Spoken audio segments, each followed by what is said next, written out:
जय श्री राधे।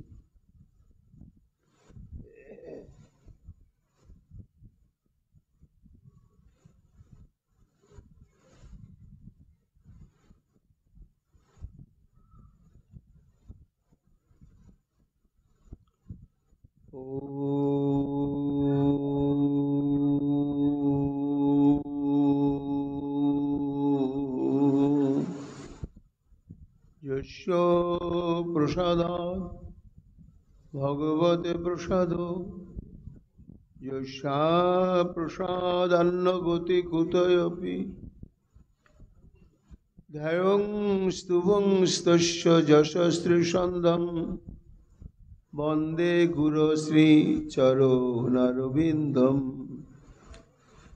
गौरकृपा घनीभूतं प्रभु श्री हरिनंदनं मम जीवन सर्वस्वं भक्त्यानौमि पुनः पुनः राधा कृपामयं वपुं श्री गुरुदिनतारकं प्रभु श्री गौरगोपालं भक्त्यानौमि पुनः पुनः अयानुलंबित भुजौ कनकावदातौ संकीर्तनैकपितरौ कमलायताक्षौ विश्वाम्भरौ द्विजवरौ जुगधर्मपालौ वन्दे जगत्प्रियकरौ करुणावतारौ आनन्दलीलामय विग्रहाय हेमावतीपच्छविसुन्दराय तस्मै महाप्रेमरसप्रदाय चैतन्यचन्द्राय नमो नमस्ते। निरानन्दमिदं सर्वं प्रेमानन्दस्पदीकृतं येन तं सततं वन्दे नित्यानन्दं जगद्गुरुं श्रीअद्वैतनमस्तुभ्यं कलिजन कृपानिधे गौरप्रेमप्रदानाय श्री सीतापतये नमो लादिनी स्वरूपाय गौरांग सुहृदाय च भक्त शुक्ति प्रदानाय गदाधर नमोस्तुते प्रणमामि श्रीवासं तमादं पंडितं मुदा श्री गौरंग कृपापात्रं कीर्तनानन्दमानसं गौरे प्रेम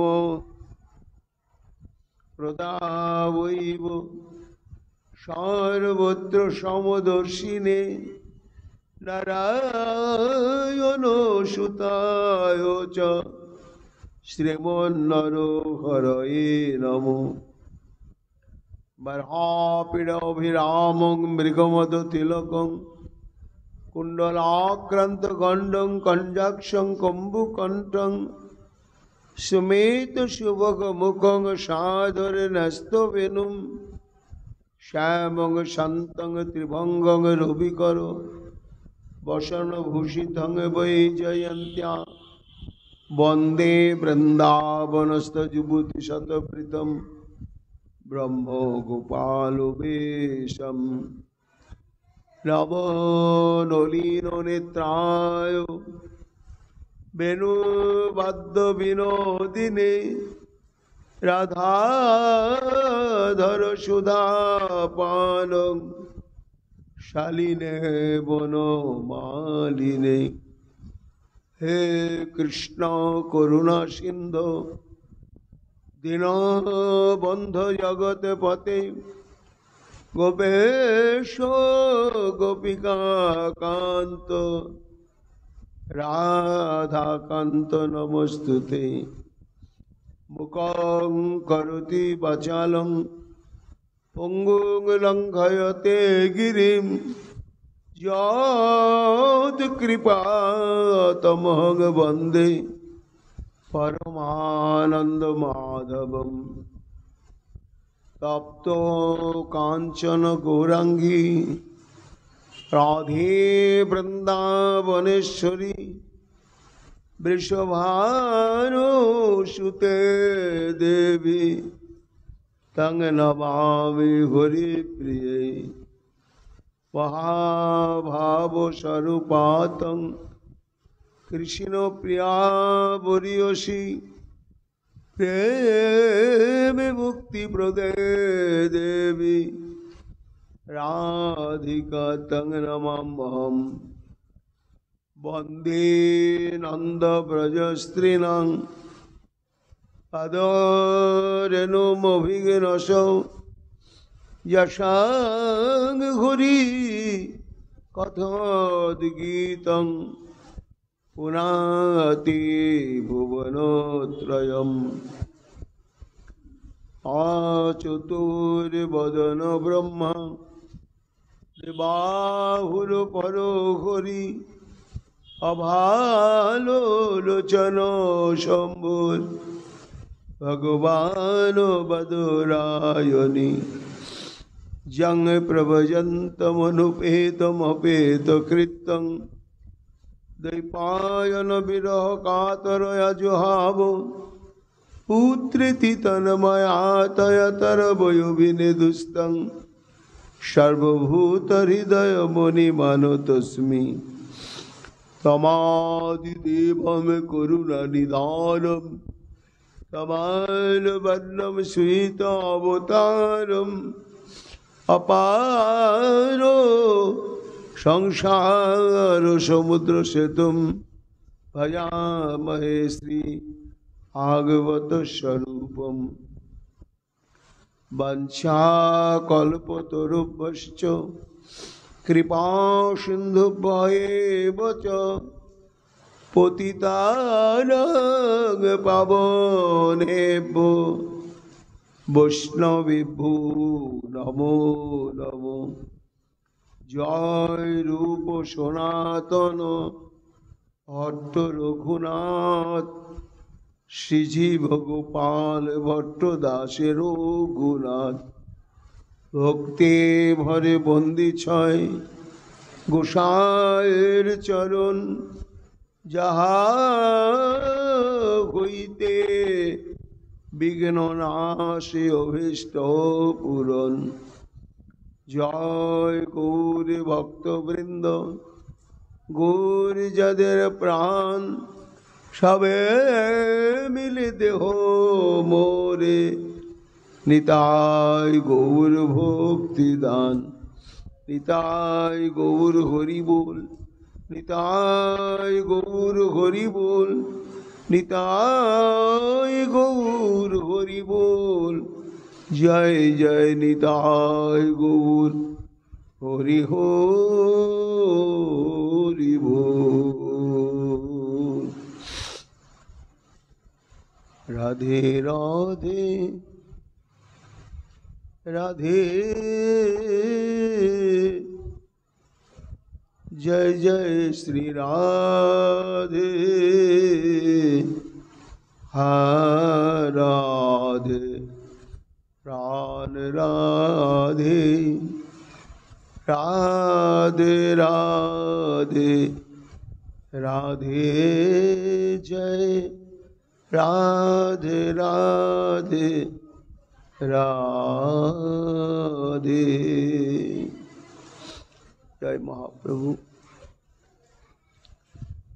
प्राप्तो नंद ब्रजं श्रीमान निम्लोचति विभावसौ छन्न जन प्रविशतं पशूनां खुरो रेणुभि। सर्व वेदांत सार पुराण चक्रवर्ती এতে চাংশ কলাপংশ কৃষ্ণস্তু ভগবান স্বয়ং। সে অনাদিরাদি শ্রী গোবিন্দের শব্দ ব্রহ্মময় বিগ্রহ শ্রী শ্রীমদ্ ভাগবত মহাপুরাণে দশম স্কন্ধে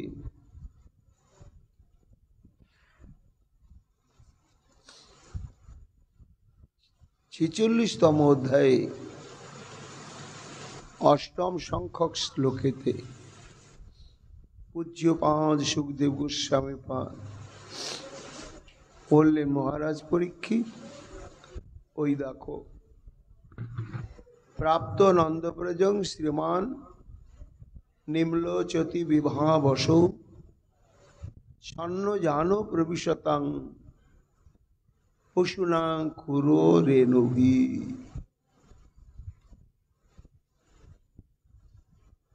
অর্থাৎ শ্রীকৃষ্ণ কর্তৃক প্রেরিত হয়ে উদ্ধব বৃন্দাবনের অদ্ভুত মন প্রাণ অন্তঃকরণ হৃদয়কে দ্রবীভূত করা এমন অদৃষ্টপূর্ব ভাব মাধুর্য মণ্ডিত শোভা কুঞ্জ সরোবর বৃক্ষ লতা গুল্ম পশু পাখি কীট পতঙ্গ সবাই যেন কৃষ্ণ প্রেম রসে পরিষিক্ত, বিচিত্র ভাবে আস্বাদন করতে করতে করতে তার একমাত্র গন্তব্যস্থল যে নন্দীশ্বর, সেই নন্দীশ্বরের যখন নিকটস্থ হলেন তখন সুকমুনি বলছেন, মহারাজ শ্রীমান বিভাবশ নিম্লোচতি, অর্থাৎ নন্দীশ্বরের নিকটে পৌঁছানোর সঙ্গে সঙ্গে দিনমণি শ্রী সূর্যদেব ধীরে ধীরে অস্তাচলে ঢলে পড়ল। এইবার ঘরে ফেরার পালা। বিভিন্ন বন হতে লক্ষ কোটি কোটি ধেনু গণ গোপগণ তাদের চারণা সমাধা করে প্রত্যাগমন করছে ব্রজের অভিমুখে। পশুনাং খুর রেণুভি ছন্ন জান, অর্থাৎ সেই সমস্ত গোপ রাখালগণের পদতাড়িত হয়ে লক্ষ কোটি ধেনুগণের ক্ষুরুত্থিত হয়ে ব্রজের পথে যে রজকণা ধূলিকণা বাতাসে উঠতে উঠতে গিয়ে ছন্ন জান, অর্থাৎ উদ্ধবের যে স্বর্ণরথ যা এতক্ষণ সবার দৃষ্টি আকর্ষণ করতে করতে ব্রজের অভ্যন্তরে প্রবেশ করছিলেন, সেই চাকচিক্যময় সুবর্ণ রথটি আচ্ছন্ন হয়ে গেল, ধূলি ধূসরিত হয়ে গেল। অর্থাৎ এতক্ষণ সবার দৃষ্টি আকর্ষণ করছিল স্বীয় চাকচিক্যে সেই রথখানা, এইবার ধূলিমলিন হয়ে যাওয়ার জন্য আর কারো দৃষ্টি আকৃষ্ট হলো না। কেন সহসা এইভাবে ছন্ন জান, অর্থাৎ রথখানা আচ্ছন্ন হয়ে গেল গোখুরোত্থিত ধূলি রজকণাতে। শুধু রথ হলো না, সুকমুনি বলছেন, মহারাজ স্বয়ং উদ্ধব পর্যন্ত ধূসরিত হয়ে গেল। কেন হয়ে গেল? না, এই বৃন্দাবন ধাম, একই তো বৃন্দাবন ধাম, এই বৃন্দাবন যথাবস্থিত মন বুদ্ধি বিবেক নিয়ে অনুভব করা যায় না যতক্ষণ পর্যন্ত ভক্তির ভূমিতে নিজেকে প্রতিষ্ঠিত করা না যাবে। প্রেম ভক্তির থেকে উত্থিত দন্যে যতক্ষণ চিত্তবৃত্তি বিনম্র না হবে, ব্রজবাসীগণের এবং ব্রজস্থিত সমস্ত প্রাণীগণের পদলাঞ্ছিত ধূলিকণার দ্বারা যতক্ষণ পর্যন্ত অবিস্নাত হওয়া না যাবে ততক্ষণ ভগবৎ সাক্ষাৎকার তো সুদূর পরাহত। শ্রী ভগবানের যে পরিকর বৃন্দ রয়েছেন তাদের মহিমা শ্রী ভগবানের চাইতে অনেক ঊর্ধ্বে। কেন না, শ্রী ভগবান তার দুচ্ছেদ্য মায়া রজ্জুতে সমগ্র জগৎকে ব্রহ্মাণ্ডকে এমন ভাবে বেঁধে রেখেছেন, সুর নর পশু দেব ঋষি কেউ বাদ যাচ্ছেন না সেই মায়ারজ্জুর প্রভাব থেকে মুক্ত হতে। তেমন যার মায়াবন্ধনে বদ্ধ সবাই, সেই শ্রী গোবিন্দ আমার, তিনি পর্যন্ত ব্রজবাসীগণের প্রেমরজ্জুতে এমন বদ্ধ দশা প্রাপ্ত হন যে সর্বশক্তিমান হওয়া সত্ত্বেও আর তাদের প্রেমবন্ধন ছিন্ন করে স্বতন্ত্রভাবে পালিয়ে যাওয়া কখনোই সম্ভব হয় না। এই জন্য ভগবানের চাইতেও ব্রজের যে নিত্যসিদ্ধ পরিকর বৃন্দ তারা আরো দুর্লভ। তাদের দর্শন পেতে গেলে, তাদের সঙ্গ পেতে গেলে, তাদের সেবা সৌভাগ্য পেতে গেলে যোগ্যতা অর্জন করতে হবে, স্বীকৃতি অর্জন করতে হবে। সেই স্বীকৃতি কি না, সেই একমাত্র স্বীকৃতি হচ্ছে ব্রজবাসীগণের পদলাঞ্ছিত ব্রজধূলিতে স্নান করতে হবে, ধূসরিত হতে হবে। না হলে বৃন্দাবন এবং বৃন্দাবন পরিকর অনুভব করার জন্য যে প্রেমভক্তি প্রয়োজন সেটি কখনো অন্তরে উদয় হবে না। তার প্রমাণ না, প্রমাণ মধ্যস্থ শ্রী ভাগবত পুরাণ পঞ্চম স্কন্ধে দ্বাদশ অধ্যায়ে জড় ভরত সিন্ধু সৌবীর দেশের রাজা নৃগণকে বলছেন, মহারাজ তুমি তো ভগবত প্রেম ভক্তি লাভ করবার জন্যই স্বর্ণ চতুর্দলায় চেপে যাচ্ছ, গঙ্গা সাগরে কপিল মুনির আশ্রমে।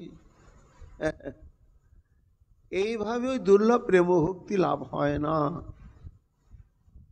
সেই প্রেম ভক্তি লাভের উপায় কি? রুহগণয় তপসা ন জাতি ন চেজ্জয়া নির্বপনাদ গৃহাদ বা ন ছন্দসা নৈব জলাগ্নি সূর্যই বিনা মহৎ পাদরজ অভিষেকম। অর্থাৎ মহৎ, মহৎ বলতে কৃষ্ণগত প্রাণ, কৃষ্ণ সেবানিষ্ঠ যে সমস্ত ভক্তগণ রয়েছেন তারাই মহৎ। তো যতক্ষণ পর্যন্ত তাদের পদধূলি কণাতে স্নান করা না যাবে পদধূলি কণাতে দূষরিত হওয়া না যাবে, ততক্ষণ পর্যন্ত দুর্লভ সেই সাধ্যবস্তু প্রেম ভক্তি প্রাপ্ত হওয়া যাবে না। যদি বলো মহারাজ আমি অন্যান্য কঠোর তপস্যা করব, ন চেত জয়া, লক্ষ লক্ষ কোটি কোটি যদি তুমি যজ্ঞানুষ্ঠান করো, সেই যজ্ঞানুষ্ঠানের ফলের দ্বারা কোনোদিনই দুর্লভ কৃষ্ণ বশীকরণ প্রেম ভক্তি লাভ সম্ভব নয়। নির্বপনাদ গৃহাদ বা, সংসারের সমস্ত মায়াবন্ধন ছিন্ন করে কঠোর সন্ন্যাস ব্রত যদি তুমি গ্রহণ করো, তার দ্বারাও এই প্রেম ভক্তি লাভ হবে না। ন ছন্দসা, সমস্ত বেদ এবং বেদান্ত বা ব্রহ্মসূত্র তার সমস্ত সূক্ত শ্লোক সাম সব যদি কণ্ঠস্থ করো, হৃদয়ঙ্গম করো, তার দ্বারাও কোনোদিন সেই শুদ্ধ প্রেম ভক্তি লাভ হবে না। নৈব জলাগ্নি সূর্যই, জলের মধ্যে গিয়ে কঠোর তপস্যার দ্বারা অগ্নি প্রজ্বলিত করে তার মধ্যে কঠোর উৎকট তপস্যা করা, বা প্রখর সূর্য কিরণে উন্মুক্ত প্রান্তরে বসে তপস্যা করা, কোনো কিছুর দ্বারাই যে প্রেম ভক্তির দ্বারা অখিল ব্রহ্মাণ্ডপতি শ্রী গোবিন্দ বশ্যতা স্বীকার করতে বাধ্য হবেন, সেই প্রেম ভক্তি কোনোদিন লাভ হবে না। তাহলে আজকে যে উদ্ধব নন্দীশ্বরে নন্দ বাবার নিকটে উপস্থিত হতে চলেছেন, জগৎকে যেন জানাচ্ছেন লীলা শক্তি, যে তার আগে তোমাদের কর্তব্যই হচ্ছে এই ব্রজবাসীর পদরেজু ধুলোয় অবিস্নাত হওয়া, বৈষ্ণবের পদরজে অবিস্নাত হওয়া। শুধু তাই নয়, এই বৈষ্ণব পদরাজেতে ধূসরিত হওয়া, এই ভজনাঙ্গ বা সাধনাঙ্গ এত এত প্রয়োজনীয় যে একাধিক সিদ্ধান্তেই ঘোষণা করা হয়েছে এবং দৃষ্টান্তের দ্বারা ঘোষণা করা হয়েছে। প্রহ্লাদ সেই কথাই বললেন পিতা হিরণ্যকশিপুর সম্মুখে দাঁড়িয়ে, পিতা নৈশাং মতিস্তাব দুরুক্ষ ক্রমাঙ্ঘ্রিং স্পৃশত্তানর্থাপ গম যদর্থ মহীয়সং পদরজ অভিষেকং নিষ্কিঞ্চনানাং ন বৃণীত যাবৎ। ভগবান অনুক্রম শ্রী গোবিন্দ তার চরণে অচলা রতিমতি নিষ্ঠা যতক্ষণ না হবে, ততক্ষণ ভজন সিদ্ধ হওয়া যাবে না। তাই এই যে শ্রী ভগবানের চরণে রতিমতি স্থির হবে, অচল হবে, কোন তপস্যার দ্বারা, কোন ব্রতের দ্বারা, কোন দান ধ্যানের দ্বারা? প্রহ্লাদ বললেন কিচ্ছু দ্বারাই হবে না, একমাত্র যতক্ষণ পর্যন্ত নিষ্কিঞ্চনানাং মহীয়সাং পাদরজ অভিষেকং ন বৃণীত যাবৎ, যতক্ষণ পর্যন্ত নিষ্কিঞ্চন বলতে কাদের বলা হয়? না কোটিপতিকেও নিষ্কিঞ্চন বলা যাবে, আবার গাছতলায় যিনি অনিকেতন হয়ে ভজন করছেন তাকেও নিষ্কিঞ্চন বলা যাবে। অর্থাৎ শাস্ত্র বলছেন একমাত্র গোবিন্দ চরণ ব্যতিরেকে যার জীবনে আর কোনো ধন সম্পত্তি নেই তিনি হচ্ছেন নিষ্কিঞ্চন। এইরকম নিষ্কিঞ্চন এবং মহৎ যারা, তাদের পদরজ কণায় যতক্ষণ পর্যন্ত স্নান করা না যাবে, অভিষিক্ত হওয়া না যাবে, ততক্ষণ পর্যন্ত অনর্থ অপগম নৈশাম, ভজনের পথে যে বাধা, অনর্থ, সুকৃতিজাত অনর্থ, দুষ্কৃতিজাত অনর্থ, অপরাধজাত অনর্থ এবং ভক্তিজাত অনর্থ, এই যে চার প্রকার অনর্থ, এই অনর্থ যাবে না। লক্ষ লক্ষ হরিনাম সাধন পরিক্রমা করলেও যাবে না, যতক্ষণ পর্যন্ত নিষ্কপট দন্যে মহতের চরণধূলিতে স্নান করা না যাবে। আর এই অনর্থ যতক্ষণ না যাবে ততক্ষণ নৈশাং মতিস্তাবৎ উরুক্রমাঙ্ঘ্রিং,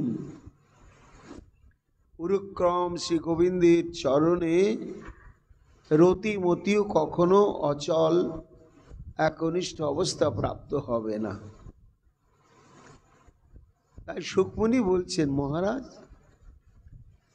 তাহলে দেখো, এই বৈষ্ণব পদরজধূলিতে অভিষিক্ত হওয়া, ধূসরিত হওয়া, ভগবত সাক্ষাৎকার, ভগবত পরিকরগণের সঙ্গপ্রাপ্তি, সেবা সৌভাগ্য প্রাপ্তির এক মহা শক্তিশালী ভজনাঙ্গ। সেটি উদ্ধব তো জানতেন না, কিন্তু লীলা শক্তিই যেন উদ্ধবকে ধুয়ে মুছে নিয়ে আসছেন ঘরে। তুমি তো নন্দীশ্বরে প্রবেশ করছো, তা দেব মন্দিরে আসছো, তার আগে একটু স্নানের দরকার রয়েছে। তাই কি স্নান? রজ স্নান। এছাড়া বৈষ্ণবের চরণেরও যে কি মহিমা, আমি আমার মতো জীবাধম জানেন না। বিশাল বিশাল শাস্ত্রজ্ঞ পণ্ডিতগণ জানেন না। কে জানেন? ভাগবত ঘোষণা করছেন একমাত্র বৈষ্ণব পদরজের, বৈষ্ণব পদধূলির যে কি মহিমা সেটি জানেন একমাত্র শ্রী ভগবান। ভগবানই জানেন, আর অন্য কেউ জানেন না। প্রমাণ কি করে পাওয়া গেল? না, সরস্বতী নদীর তটে যখন সমস্ত মনীষীগণের সভাতে একটা আলোচ্য বিষয় হলো ব্রহ্মা বিষ্ণু মহেশ্বর এদের মধ্যে সর্বশ্রেষ্ঠ কে, তর্ক বিতর্ক বিচারাদি বিচার করে মীমাংসা হলো না। তখন সবাই ভৃগুমুনিকে দায়িত্ব দিলেন যে ভৃগু তুমি স্বয়ং যাও, ব্রহ্মার কাছে যাও, ভগবান বিষ্ণুর কাছে যাও এবং শ্রীমন মহাদেবের কাছে যাও, গিয়ে তুমি অনুভব করো তিনের মধ্যে শ্রেষ্ঠ কে। যখন ভৃগুমুনি উপস্থিত হলেন ব্রহ্মার কাছে, দু চারটি কথা বলতে না বলতেই ব্রহ্মা রজগুণ উদয় হয়ে গেল। বলে এ তো শ্রেষ্ঠ নয়। ভোলেনাথের নিকটে গিয়ে ঠিক ওই অবস্থায় হলো। তখন বিষ্ণু লোকে গমন করলেন।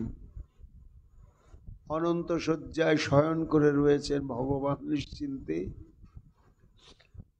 আর সজরে গিয়ে করলেন পদাঘাত।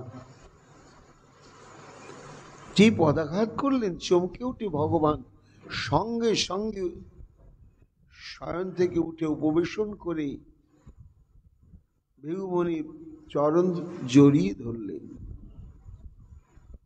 ধরে কি বলছেন, হে বৈষ্ণব, অতীব কমলৌ তাত চরণ তে মহামনে ইত্যুক্ত্বা বিপ্রচরণ মর্দয়ন সেন পানিনা। আহা, আমার এই বক্ষ প্রদেশটা প্রচুর অস্থির দ্বারা তৈরি, কঠিন। হে বৈষ্ণব, হে মহামুনি, এই কঠিন অস্থিপূর্ণ বক্ষে পদাঘাত করে না জানি তোমার কমল ফুলের ন্যায় অতি সুকোমল মসৃণ চরণে কত ব্যথা বেজেছে।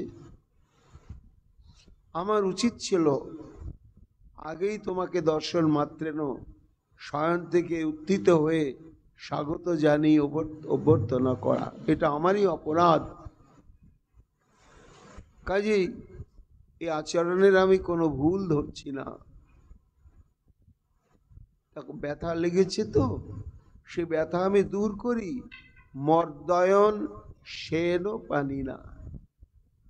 সুকমণি বলছে নিজের হাতে ভৃগুমুনির চরণ টেনে নিয়ে মর্দন করতে লাগলেন শ্রী গোবিন্দ। আর কি বললেন, এইখানে বৈষ্ণব পদধূলির মহিমা কীর্তন করছেন স্বয়ং ভগবান। উনি সহলোকং মাং লোকপালাংশ মদ্গতান পাদৌদকেন ভবতস্তীর্থানাং তীর্থকারিণা উদ্দাং ভগবান লক্ষ্মা আশমেকান্ত ভাজনম বৎসত্তু ঋষি মে ভূতির ভবত পাদহতা হস। হে মহর্ষি, আহা, এই যে আমার বক্ষে তুমি চরণ প্রদান করলে, তাতে কি হলো না, আমার দেহ মন আত্মা পবিত্র হলো। আর কি হলো না, আমার মধ্যে অনন্ত কোটি ব্রহ্মাণ্ড রয়েছে, আর সেই ব্রহ্মাণ্ডে অনন্ত কোটি সমস্ত জীব থেকে আরম্ভ করে ঋষি মুনিগণ দেবদেবী সবাই রয়েছেন, লোকপালগণ রয়েছেন, কিন্তু তারাও উদ্ধার হয়ে গেল। কেন না তোমার চরণটি তীর্থানাং তীর্থকারী। তীর্থ মানে হচ্ছে যা শোধন করে পবিত্রতা প্রদান করে। এহেন তীর্থকে পবিত্র করে বৈষ্ণব চরণ জল। আজকে অপ্রত্যাশিত ভাবে কত সৌভাগ্যে হে মহর্ষি, তোমার এই চরণ যে আমার বক্ষে আমি প্রাপ্ত হলাম। আজ থেকে আমি যথার্থ লক্ষ্মী দেবীর একান্ত আশ্রয়স্থল হলাম, এবং আমার মধ্যে যে অনন্ত কোটি ব্রহ্মাণ্ড এবং অনন্ত কোটি জীব, তারা পর্যন্ত উদ্ধার হয়ে গেল। এই যে তোমার পাদদক পুণ্য জল তীর্থের করয়ে তীর্থ হেন সুনির্মল, যতেক ব্রহ্মাণ্ড বৈশে আমার দেহেতে, যত লোক পাল সব আমার সহিতে, পাদদক দিয়া আজি করিলা পবিত্র, অক্ষয় হইয়া রহু তোমার চরিত্র। এই যে তোমার শ্রী চরণ চিহ্ন ধুলি বক্ষে রাখিলাম আমি হই কৌতূহলী। লক্ষ্মী সহ নিজ পক্ষে দিল আমি স্থান, বেদে যেন শ্রীবৎস লাঞ্ছন বলিলাম। শোকমণি বলছেন, মহারাজ পরীক্ষিত, এই বৈষ্ণব পদধূলির মহিমা জগৎকে জানাবার জন্যই চরণ চিহ্নটা ভগবান বক্ষে যত্ন করে ধরেই রাখলেন শুভ্র বর্ণের রমরেখা রূপে, যাকে আমরা শ্রীবৎস চিহ্ন বলি। ভগবানের বক্ষে দুটি চিহ্ন আছে, বাম দিকে আছে স্বর্ণরেখা আর দক্ষিণ দিকে রয়েছে শ্রীবৎস চিহ্ন।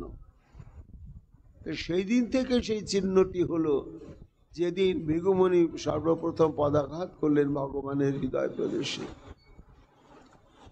এই জন্য উদ্ধব যে নন্দীশ্বরে সমাগত হওয়ার পূর্ব মুহূর্তে ব্রজের ধুলায় ধূসরিত হলে, এই একমাত্র কারণ। শুধু বৈকুণ্ঠনাথ নয়, এতে চাংশ কলাপুংস কৃষ্ণস্তু ভগবান স্বয়ং। সেই ব্রজেন্দ্রনন্দন শ্রী গোবিন্দ পর্যন্ত বৈষ্ণবের পদধূলি কণার কত প্রত্যাশী। উদ্ধবকে বলছেন, নিরপেক্ষং মুনিং শান্তং নির্বৈরং সমদর্শনম অনুব্রজমহং নিত্যং উয়ুয়েত্তং হৃরেণু। নিতায় গৌর হরি বল, নিতায় গৌর হরি বল, নিতায় গৌর হরি বল। জয় মহাপ্রভু, জয় বৈষ্ণব গোসাই।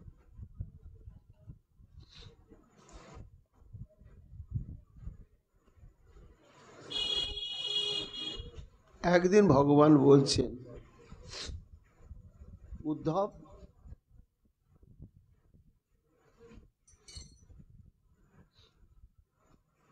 নিরপেক্ষ অর্থাৎ নিজের ভক্তের বৈশিষ্ট্য বা গুণাবলী এক একে বর্ণনা করছেন উদ্ধবের কাছে শ্রী গোবিন্দ।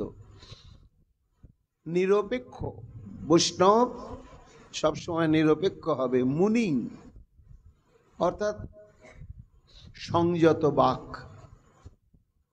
অপ্রয়োজনে যিনি কথা বলেন না, কৃষ্ণ কথা ছাড়া যিনি অন্য কথা বলেন না। তৃতীয় গুণ হচ্ছে শান্ত,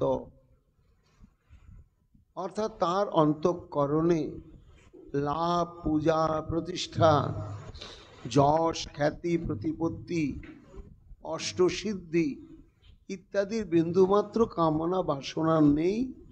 আর ভগবান দিতে গেলেও তিনি কখনো গ্রহণ করেন না, করবেন না। তাই তিনি শান্ত, নির্বৈরং। যারা প্রকৃত বৈষ্ণব তাদের কোনো শত্রু থাকবে না উদ্ধব। আর সমদর্শন, কি পাপী, কি পুণ্যবান, কি ভক্ত, কি অভক্ত, সবার প্রতি তা থাকবে সমদৃষ্টি। এইরকম গুণ বিশিষ্ট যারা বৈষ্ণব, তাদের একটা সর্বশ্রেষ্ঠ গুণ হচ্ছে কি না, সর্বক্ষণ তারা আমার নাম গুণগানে প্রমত্ত থাকে। এছাড়া তাদের দ্বিতীয় কোনো কর্তব্য সাধন নেই। এমন বৈষ্ণবগণ যখন আমার নামানন্দে আত্মহারা হয়ে যায়, হয়ে যখন নামগান গাইতে গাইতে প্রেমোচ্ছ্বাসে নৃত্য করতে করতে যায়, আহা, আমি যেখানেই থাকি নামের ধ্বনি শ্রবণ করে সেখানেই ছুটে আসি। এসে কি করি জানো উদ্ধব? অনুব্রজামি অহম। তার আগে আগে যাচ্ছে তো, তাদের পেছনে পেছনে আমি যাই। উদ্ধব প্রশ্ন করেছিলেন, ঠাকুর পেছনে পেছনে যাবে কেন? তুমি কি পেছনের মানুষ? আহা, তোমার নামেই যারা আত্মহারা হয়ে এমন করে নাচতে নাচতে যাচ্ছে, আর তারা যদি তাদের সম্মুখে তোমাকে পায় তাহলে সে আনন্দটা কত উচ্ছ্বসিত হয়ে উঠবে। এই জন্য লুকিয়ে লুকিয়ে পেছনে পেছনে তুমি যাবে কেন ঠাকুর? তাদের সামনে সামনে চলো, তোমাকে দর্শন করে তাদের প্রেম আরো উদ্বেলিত হবে, আরো তোমাকে আনন্দ দিতে দিতে যাবে। তখন উদ্ধবকে বলছেন ভগবান, হ্যাঁ ঠিক বলেছ বটে, কিন্তু তার চাইতে আমার একটি গুরুত্বপূর্ণ প্রয়োজন সাধনের জন্যই আমি তাদের পেছনে পেছনে যাই। কেন? ওয়ে এতং অঙ্ঘ্রি রেণুভি, অর্থাৎ তারা নাচতে নাচতে উদ্বেলিত হৃদয় হয়ে যাচ্ছে তো, আর তাদের পায়ে ধুলো উঠছে, তো আগে আগে তারা নাচতে নাচতে যাচ্ছে আর পায়ের ধুলোগুলো পেছনে উঠছে। আমি যদি আগে আগে যাই সেই ধুলো তো আমার গায়ে পড়বে না, এই জন্য আমি পেছনে পেছনে যাই। কেন না, যাতে তাদের পদলাঞ্ছিত ধুলি উড়ে উড়ে আমার সর্বাঙ্গে পড়ে। সে কি বলছো? তোমার পদধূলি কণা প্রাপ্তির জন্যই তারা সংসার পরিত্যাগ করে এইভাবে ভজন করে চলেছে প্রভু, আর তুমি তাদের রজকণা পাওয়ার জন্য পেছনে পেছনে যাচ্ছ কেন? না, পবিত্র হওয়ার জন্য। তুমি এখনো পবিত্র হওনি? পারছি না। কেন? ওই যে আমার প্রতিজ্ঞা রাখতে পারছি না। কি প্রতিজ্ঞা? যে যথা মাং প্রপদ্যন্তে তাংস্ততৈব ভজম্যহম, এই প্রতিজ্ঞা আমি রাখতে পারছি না ভক্তের ভজনের কাছে। না পারার জন্য আমার চিত্ত অপবিত্র। এই অপবিত্র চিত্তবৃত্তিকে পবিত্র করবার জন্যই তার একমাত্র উপায় হচ্ছে এই ভক্তের রজকণায় স্নান করা। তাই তাদের না জানি তাদের পেছনে পেছনে আমি যাই। রেণুভি, অঙ্ঘ্রি রেণুভি, পদরেণুতেও বিস্নাত হওয়ার জন্য। এই জন্য সুকমুনি বলছেন, মহারাজ এই যে এতক্ষণ নন্দীশ্বরের নিকটে উপস্থিত হওয়ার সঙ্গে সঙ্গেই সেই ব্রজের রজকণায় রথ সহ রথী উদ্ধব পর্যন্ত দূষিত হয়ে গেলেন। কেন না, সেই নন্দ বাবা তার সেবা করতে উপস্থিত হতে চলেছেন। কোন নন্দ বাবা? আহা, যার চরণের পাদুকা অখিল ব্রহ্মাণ্ডপতি শ্রী গোবিন্দ আমার মস্তকে ধারণ করেন, সেই নন্দ বাবা। এই জন্য ভগবত সেবা আগে নয়, ভগবানের যারা অতীব অতীব অন্তরঙ্গ জন পরিকর, যাদের প্রেমের বন্ধন কখনো সর্বশক্তিমান তত্ত্ব হয়েও ভগবান কখনো খণ্ডন করতে পারেন না, এমন ভক্তের আগে দাসানুদাস হতে হবে, এমন ভক্তের আগে সেবা করতে হবে। সেবা করতে করতে তখন সাক্ষাৎ রূপে ভগবত সেবা সৌভাগ্য লাভ হবে, যোগ্যতা আসবে। তাই তো ব্রহ্মাজি স্তুতি করতে বললেন, হে প্রভু, তদ ভূরি ভাগ্যমিহ জন্ম কিম অটব্যম যদ গোকুলেপি কতমঙ্ঘ্রি রজভিষেকম যদ জীবিতং তু নিখিল ভগবান মুকুন্দ তদ্দুদ্যাপি যদ পদরজ শ্রুতি মৃক্কমেব। হে প্রভু, এই ব্রহ্মলোকে স্রষ্টা ব্রহ্মা হয়ে আমি নিজেকে খুব অপরাধী মনে করছি, ব্যর্থ জীবন মনে করছি। আমার এই জীবন আমি সার্থক মনে করব, আমার ভাগ্যকে চরম সৌভাগ্য মনে করব যদি তুমি তোমার এই বৃন্দাবনে উৎকৃষ্ট নিকৃষ্ট যত সমস্ত পরিকর বৃন্দ রয়েছে তাদের পদরজ কণায় অভিষিক্ত হতে পারি, এরকম একটি জন্ম তুমি আমায় যদি প্রদান করো প্রভু, তাহলেই বুঝবো আমার চরম সৌভাগ্যের দরজাটা খুলে গেল। কেন না, শ্রুতি বৃক্ষমেব, নিখিল শ্রুতি যাকে অনুসন্ধান করে পাবার জন্য পেছনে পেছনে ছুটছে অনাদি অনন্তকাল ধরে, কি অদ্ভুত। তবু তোমাকে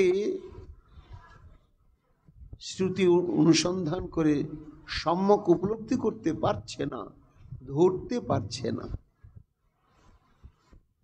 তা তোমার পেছনে অনুসন্ধান করে যেমন শ্রুতি আদি চলেছে, তুমিও তেমনি চলেছ তোমার প্রিয় পরিকর গণের অনুসন্ধানে।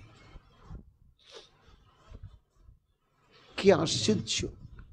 তাহলে ব্রজের পরিকর কি তত্ত্ব বটে। এই জন্য তাদের পদরজ কণায় আমি অভিষিক্ত যদি হতে পারি, তাহলে নিজের জন্মকে আমি সার্থক বলে মনে করব। এই জন্য শুকমুনি বলছেন, মহারাজ, এই ব্রজের ধুলায় ছন্ন যান, রথ এবং রথি আচ্ছন্ন হয়ে গেল। আর এইভাবে ধুলো ধূসরিত হওয়ার কারণটা আরো একটা ছিল।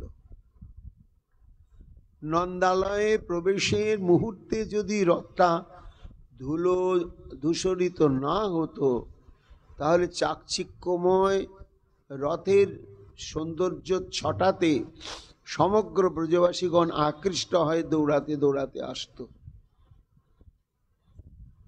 এবং তার ফলে নন্দ মহারাজের সঙ্গে সাক্ষাৎকার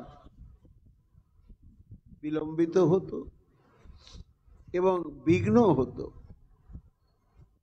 যার জন্য লীলা শক্তি ওই নন্দালয়ে প্রবেশের মুহূর্তে রথটাকে এবং উদ্ধবকে এমন ধূসরিত করে দিলে কারো দৃষ্টিতেই পড়ল না। ধীরে ধীরে রথ এগিয়ে যাচ্ছে, বেলাও ডুবতে বসেছে, অন্ধকার গাঢ় হয়নি, সুস্পষ্টভাবে চারিদিকে দেখা যাচ্ছে। শহরের মানুষ পল্লী গ্রামে কোনোদিন আসেনি, তাতে আবার গোপপল্লী।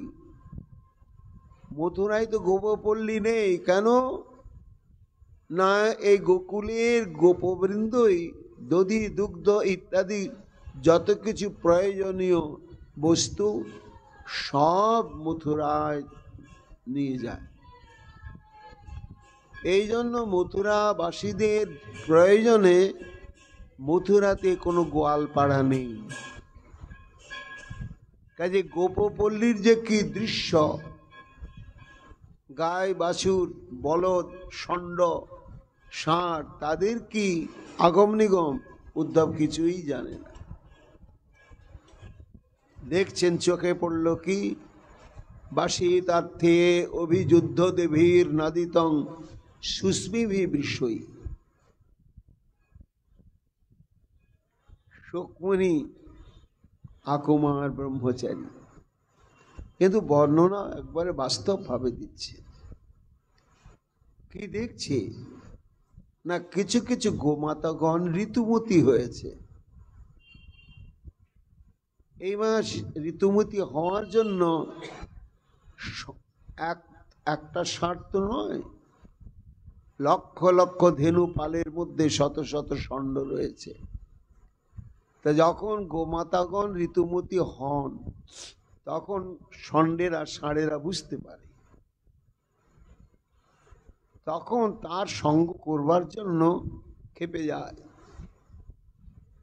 এইবার হয়েছে কি, একটা ষাঁড় তো নয়, অনেক অনেক ষাঁড়, এবং সুস্মিভি সবাই কামোন্মত্ত হয়ে উঠেছে। উঠে সেই গোমাতার সঙ্গ করবার জন্য যাবে, কিন্তু পরস্পর ষাঁড়ে ষাঁড়ে ভয়ঙ্কর লড়াই আরম্ভ হয়ে গেল। অভিযুদ্ধদ্বীর নাদিতম, ষাঁড়ে ষাঁড়ে লড়াই এবং হুঙ্কার গর্জন হচ্ছে। উদ্ধব দাঁড়িয়ে দাঁড়িয়ে দেখছে, কোনোদিন দেখিনি মথুরা এইসব দৃশ্য। আর একদিকে তাকিয়ে দেখছে, ধাবন্তি ভীষ্ম বাস্রাভি রুধ ভারই সবৎসাকান, সমস্ত গোমাতাগণ যেতে পারছে না, তবু তারা তাড়াতাড়ি যাওয়ার জন্য ব্যস্ত। তা যেতে পারছে না কেন? রুধ ভারই, তাদের যে পালান অর্থাৎ স্তন, তাতে বৎসের জন্য দুধ জমতে জমতে এত ভারী হয়ে গিয়েছে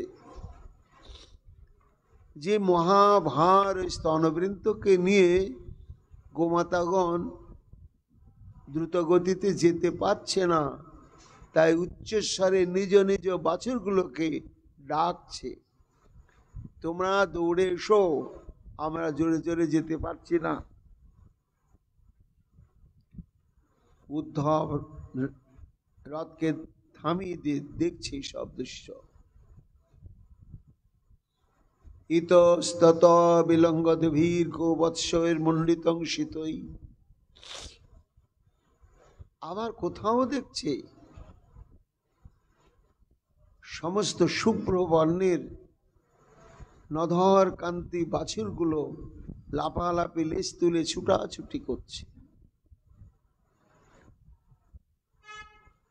পরীক্ষিত বললেন, গুরুদেব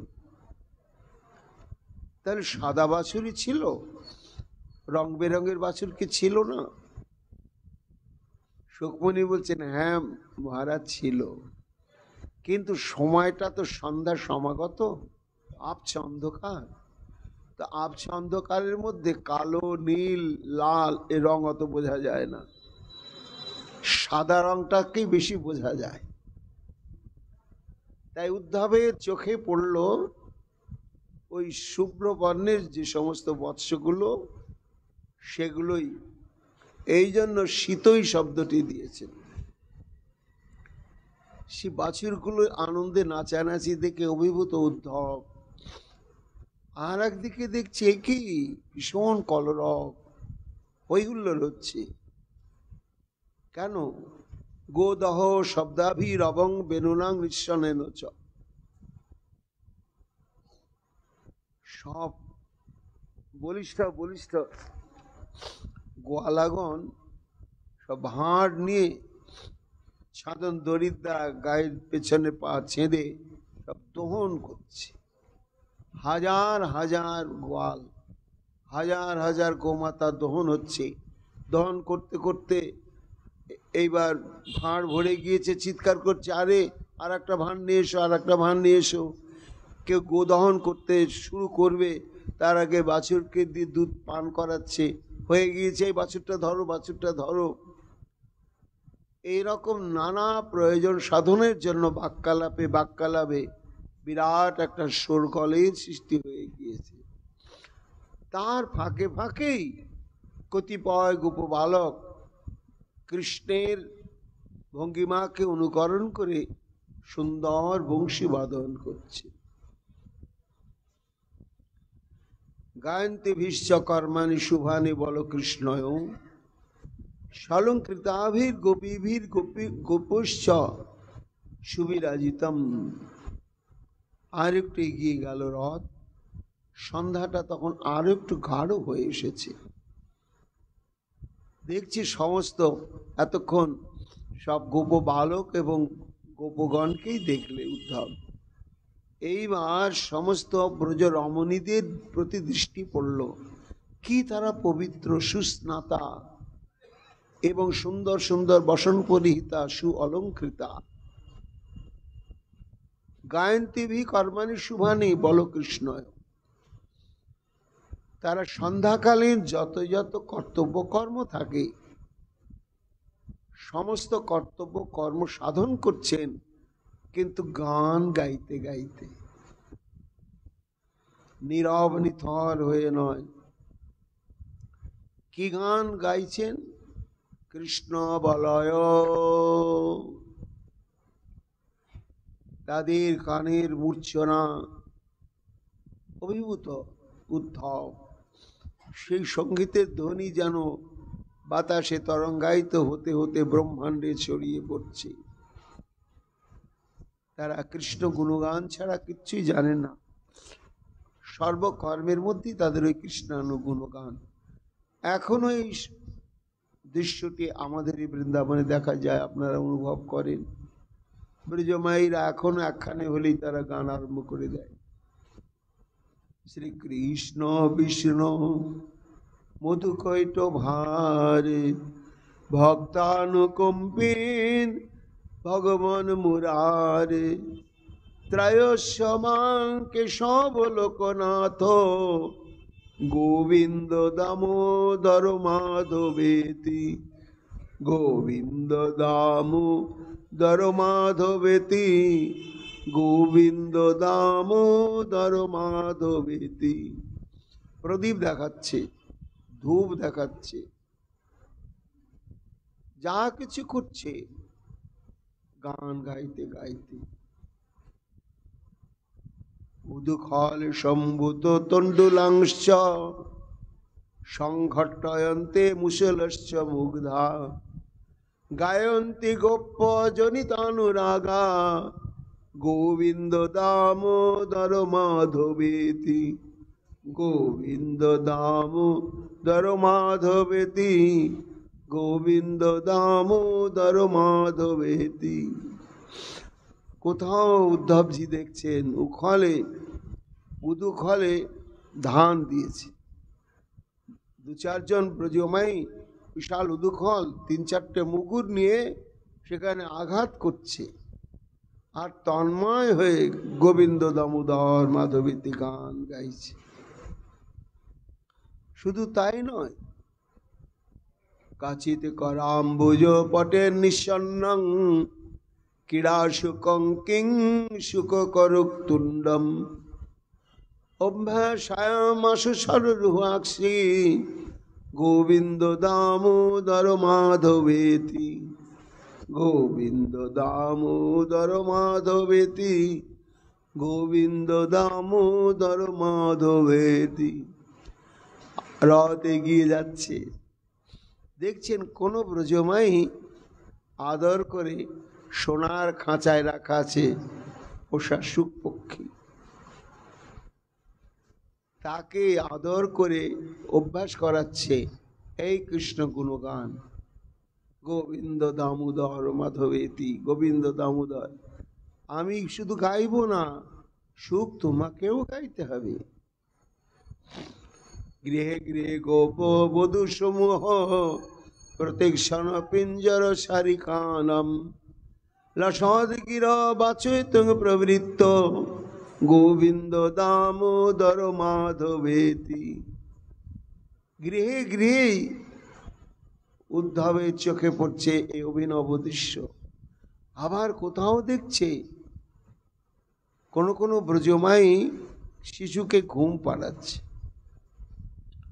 পর্যঙ্কি ভাজমবলং কুমারং প্রশাপয়ন্ত অখিল গোপকন্যা যোগু প্রবন্ধং সরতাল বন্ধং গোবিন্দ দামোদর মাধবেতি গোবিন্দ দামোদর মাধবেতি গোবিন্দ দামোদর মাধবেতি।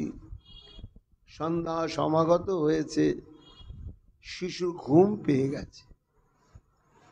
পালঙ্কে শয়ন করে মৃদু মৃদু আঘাত করছেন, আর ঘুম পাড়ানি গান অন্য কিছু নয়, গোবিন্দ দামোদর মাধবেতি গোবিন্দ দামোদর মাধবেতি। যত দেখছে সেই ধুলোধূসরিত উদ্ধবের অঙ্গ রোমাঞ্চিত হয়ে উঠছে। এই বৃন্দাবন। আবার নিজাঙ্গনে কঙ্কন কেলিলোলং গোপী গৃহদ্বান অবনীত চৌরম উবাচ প্রেমনস্যপাধায় নেত্রে গোবিন্দ দামোদর মাধবেতি। হঠাৎ দধিমন্থন করছিলেন, কঙ্কনের ধ্বনি শ্রবণ করেই কোন গোপী দেখছে এই রে মাখন চোর এসে গিয়েছে, তখন হাতে নাতে তাকে ধরে ফেলেছে।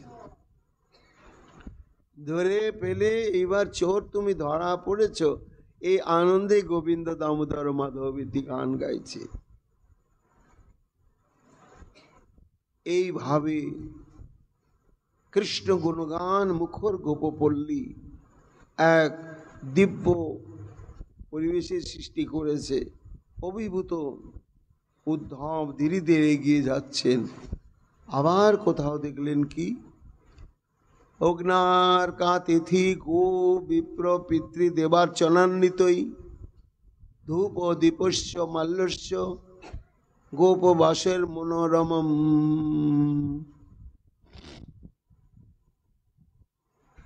কোথাও কোথাও কি হচ্ছে, গৃহস্থের যে মাঙ্গলিক কর্ম, বিশেষ করে বৈশ্য জাতির নিখুঁতভাবে তা পালন হচ্ছে।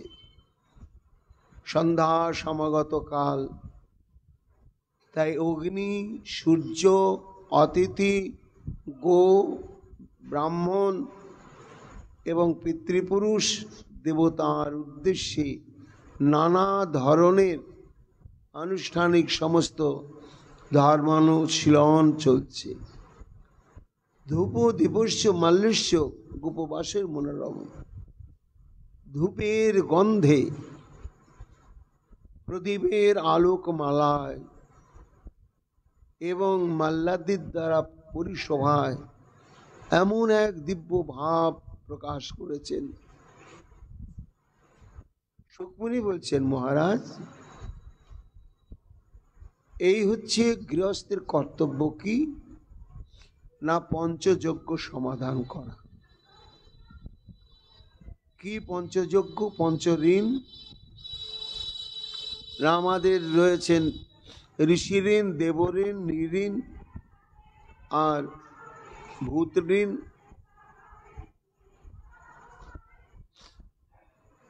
এই সমস্ত ঋণ, পাঁচটা ঋণ, এই পাঁচটা ঋণ শোধ করবার জন্যই গৃহস্থকে 5 প্রকার যজ্ঞানুষ্ঠানের কথা বলা হয়েছে।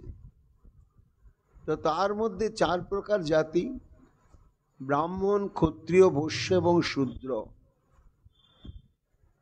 তা এখানে বেদ ব্রাহ্মণ, ক্ষত্রিয় এবং বৈশ্য 3 বর্ণেরই উপনয়ন সংস্কারের বিধান দিয়েছেন। এই জন্য এই 3 প্রকার জাতি বা বর্ণকে দ্বিজ বলা হয়।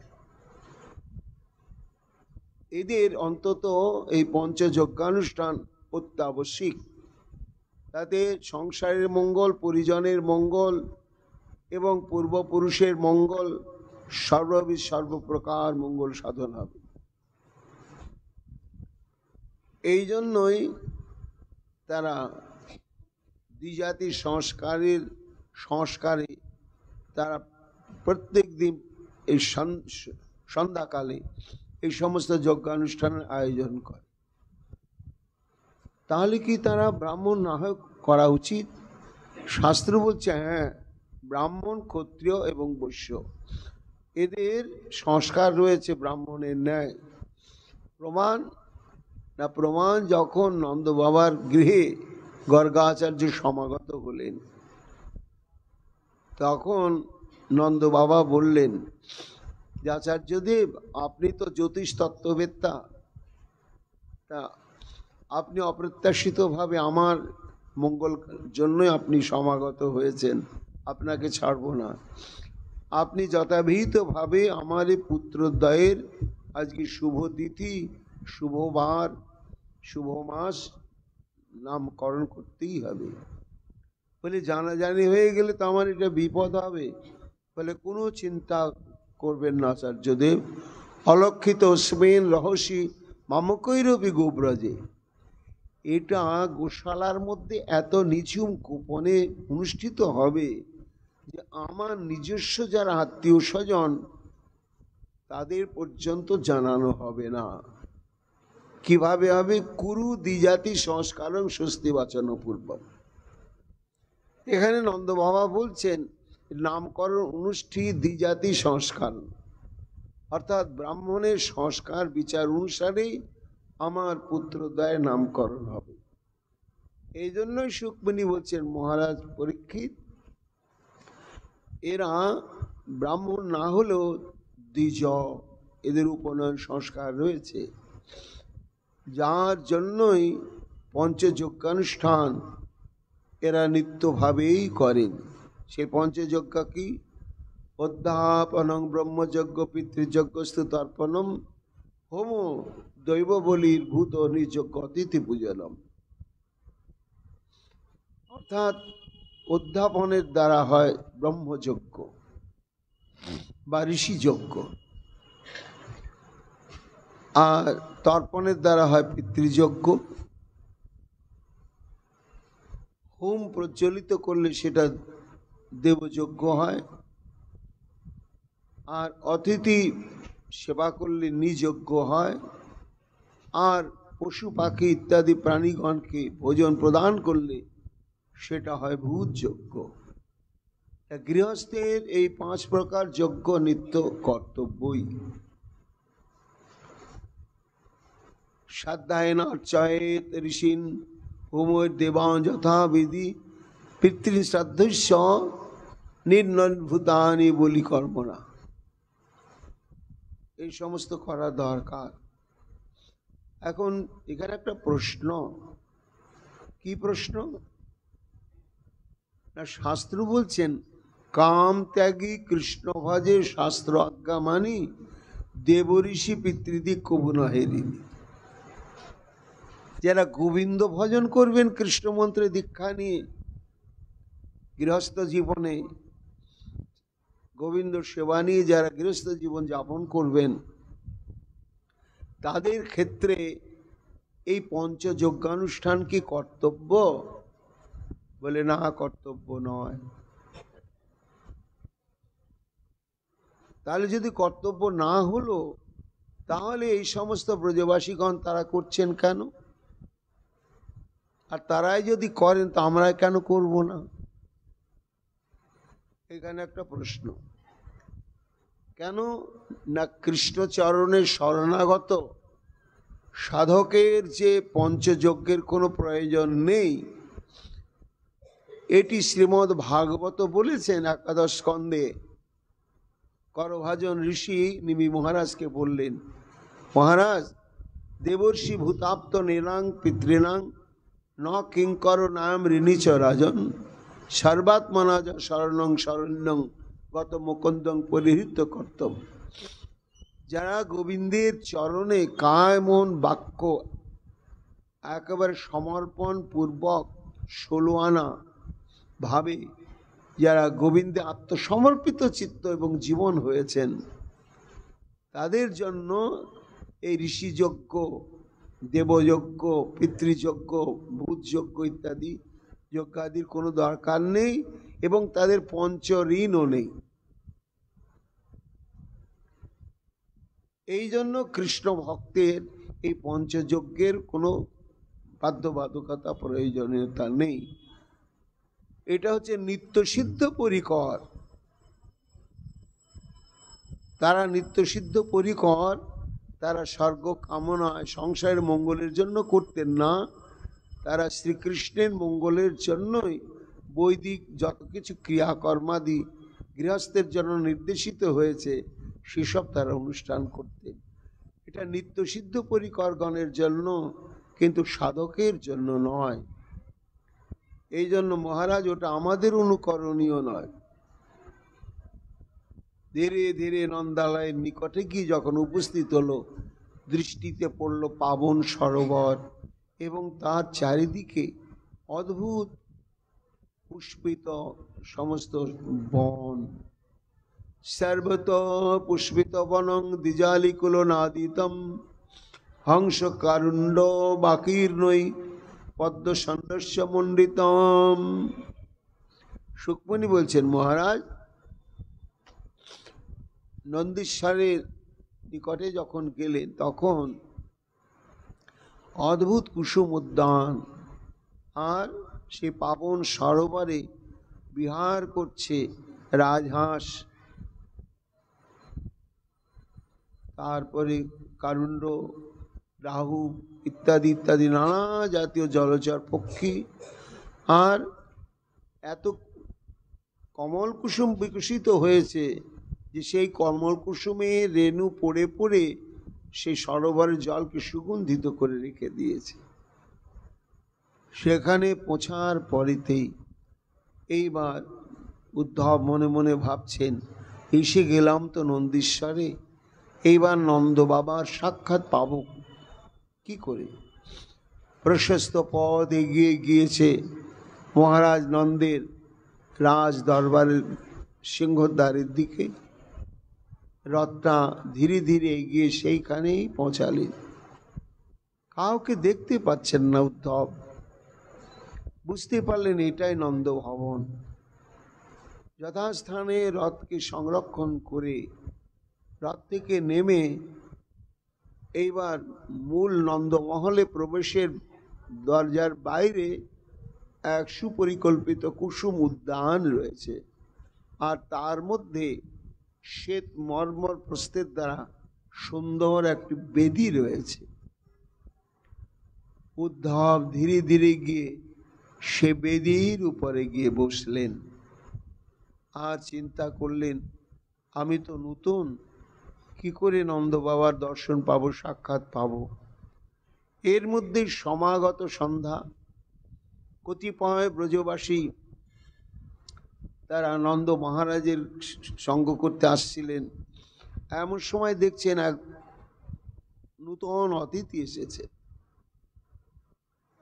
মহারাজ নন্দকে গিয়ে সংবাদটা দিলেন, মহারাজ একটা রথ দেখলাম এবং এই সিংহদ্বারের নিকটেই উদ্যানের মধ্যে বেদির উপরে বসে রয়েছেন একজন, ঠিক দেখতে আমাদের নন্দলালার মতোই। তা তিনি এই সন্ধ্যাবেলার সমাগত হয়েছেন অতিথি। উল্লসিত হয়ে নন্দ মহারাজ ধীরে ধীরে বেরিয়ে এলেন। আসার পরেতে এইবার উদ্ধবের সঙ্গে কেমনভাবে কথোপকথন হলো, কেমনভাবে আপ্যায়ন হলো, শ্রীমন মহাপ্রভুর কৃপা আগামীকাল আমরা তা শ্রবণ কীর্তন করব। এখনকার মতো উদ্ধব সন্দেশ প্রসঙ্গ আজকের মতো এখানেই বিশ্রাম লাভ করছি।